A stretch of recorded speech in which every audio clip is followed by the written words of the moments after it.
Hi, girls. I'm going to read chapter 9 on The Borrowers, our book about the little people. Chapter 9.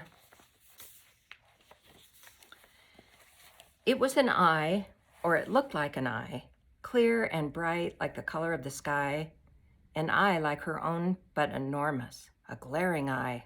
Breathless with fear, she sat up, and the eye blinked. A great fringe of lashes came curving down and flew up again out of sight. Cautiously, Arrietty moved her legs. She would slide noiselessly in among the grass stems and slither away down the bank. "Don't move," said a voice, and the voice, like the eye, was enormous, but somehow hushed and hoarse, like the surge of wind through the grating of on a stormy night in March. Arrietty froze. So this is it, she thought, the worst and most terrible thing of all. I have been seen. Whatever happened to Eagletina will now almost certainly happen to me. There was a pause, and Arrietty, her heart pounding in her ears, heard the breath again drawn swiftly into the vast lungs. "Or," said the voice, whispering still, "I shall hit you with my ash stick." Suddenly, Arrietty became calm. "Why?" she asked. How strange her voice sounded. Crystal thin and harebell clean. I don't know what a harebell is. Harebell clear. It tinkled on the air. "In case," came the surprised whisper at last, "you ran toward me quickly through the grass. In case," trembling a little, "you came and scrabbled at me with your nasty little hands." Arrietty stared at the eye. She held herself quite still. "Why?" she asked again, and again the word tinkled. Icy cold it sounded this time, and needle sharp. "Things do," said the voice. "I've seen them in India." Arrietty thought of her Gazetteer of the World. Must be a magazine. "You're not in India now," she pointed out. "Did you come out of the house?" "Yes," said Arrietty. "From whereabouts in the house?" Arrietty stared at the eye. "I'm not going to tell you," she said, at last bravely. "Then I'll hit you with my ash stick." "All right," said Arrietty. "Hit me. I'll pick you up and break you in half." Arrietty stood up. "All right," she said, and took 2 paces forward. There was a sharp gasp and an earthquake in the grass. He spun away from her and sat up. A great mountain in a green jersey. He had fair, straight hair and golden eyelashes. "Stay where you are," he cried. Arrietty stared up at him. So this was the boy. Breathless, she felt, and light with fear. "I guessed you were about 9, she gasped after a moment. He flushed. "Well, you're wrong. I'm 10. He looked down at her breathlessly, breathing deeply. "How old are you?" 14, said Arrietty. "Next June," she added, watching him. There was silence while Arrietty waited, trembling a little. "Can you read?" the boy said at last. "Of course," said Arrietty. "Can't you?" "No," he stammered. Yes, I've just come from India." "What's that got to do with it?" said Arrietty. "Well, if you're born in India, you're bilingual, and if you're bilingual, you can't read, not so well." Arrietty stared up at him. What a monster, she thought, dark against the sky. "Do you grow out of it?" she asked. He moved a little and felt the cold flick of his shadow. "Oh, yes," he said. "It wears off. My sisters were bilingual. Now they aren't a bit. They could read any of those books upstairs in the schoolroom." "So could I," said Arrietty quickly, "if someone could hold them and turn the pages. I'm not a bilingual. I can read anything." Do you know what bilingual means? It means that you speak 2 languages. Bi is 2. "Could you read out loud?" "Of course," said Arrietty. "Would you wait here while I run upstairs and get a book now?" Oh, look, this is a cool picture. This is the boy in the grass talking to little Arrietty. She's made a friend. Fun, but scary. Well, said Arrietty. She was longing to show off, then a startled look came into her eyes. Oh, she faltered. What's the matter? The boy was standing up now. He towered above her.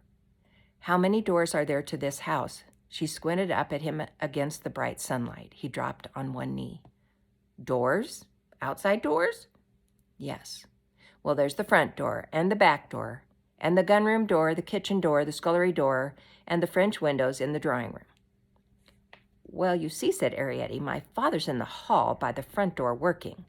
He wouldn't want to be disturbed. Working? Said the boy. What at? Getting material, said Arrietty, for a scrubbing brush. Then I'll go in the side door. He began to move away, but turned suddenly and came back to her. He stood a moment, as though embarrassed, and then he said, Can you fly? No, said Arrietty, surprised. Can you? His voice became even redder. Of course not, he said angrily. I'm not a fairy. Well, nor am I, said Arrietty, nor is anybody. I don't believe in them. He looked at her strangely. You don't believe in them? No, said Arrietty. Do you? Of course not. Really, she thought, he is a very angry kind of boy.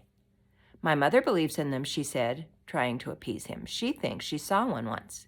It was when she was a girl and lived with her parents behind the sand pile in the potting shed. He squatted down on his heels, and she felt his breath on her face. What was it like? He asked. About the size of a glowworm with wings like a butterfly.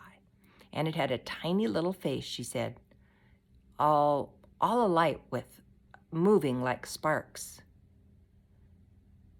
All alight and moving like sparks, and tiny moving hands. Its face was changing all the time, she said, smiling and sort of shimmering. It seemed to be talking, she said, very quickly, but you couldn't hear a word. Oh, said the boy, interested. After a moment, he asked, Where did it go? It just went away, said Arrietty. When my mother saw it, it seemed to be caught in a cobweb. It was dark at the time, about 5 o'clock on a winter's evening, after tea.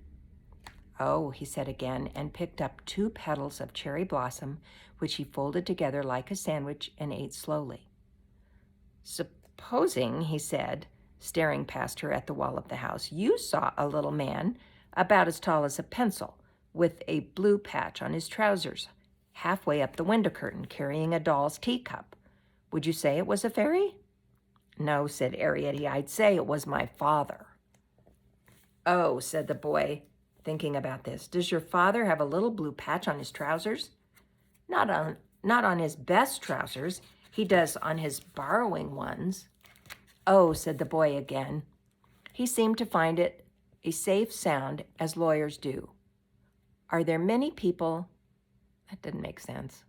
Oh, said the boy. He seemed to find it a safe sound, as lawyers do. Are there many people like you? No, said Arrietty, none. We're all different. I mean as small as you. Arrietty laughed. Oh, don't be silly, she said. Surely you don't think there are many people in the world your size. There are more my size than yours, he retorted. Honestly, began Arrietty helplessly and laughed again. Do you really think, whatever sort of a world would it be? Those great chairs, I've seen them. Fancy if you had to make chairs that size for everyone. And the stuff for their clothes, miles and miles of it, tents of it, and the sewing, and their great houses, reaching up so you can hardly see the ceiling. Their great beds and food they eat, great smoking mountains of it, huge bogs of stew and soup and stuff. Don't you eat soup? Asked the boy. Of course we do, laughed Arrietty. My father had an uncle who had a little boat which he rowed around in the stockpot, picking up flotsam and jetsam. He did bottom fishing, too, for bits of marrow, until the cook got suspicious through finding bent pins in the soup. Once he was nearly shipwrecked on a chunk of submerged shin bone. He lost his oars and the boat sprang a leak, but he flung a line over the pot handle and pulled himself alongside the rim. But all the stock, fathoms of it, and the size of it, stockpot, there wouldn't be enough stuff in the world to go around after a bit.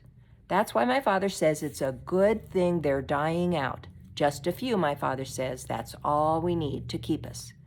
Otherwise, he says, the whole thing gets... Arrietty tried hesitated, trying to remember the word. Exaggerated, he said. What do you mean, said the boy. To keep us. So Arrietty thinks there's only a few big people because there wouldn't be enough stuff in the world to keep them. So next, chapter 10. Have a good day.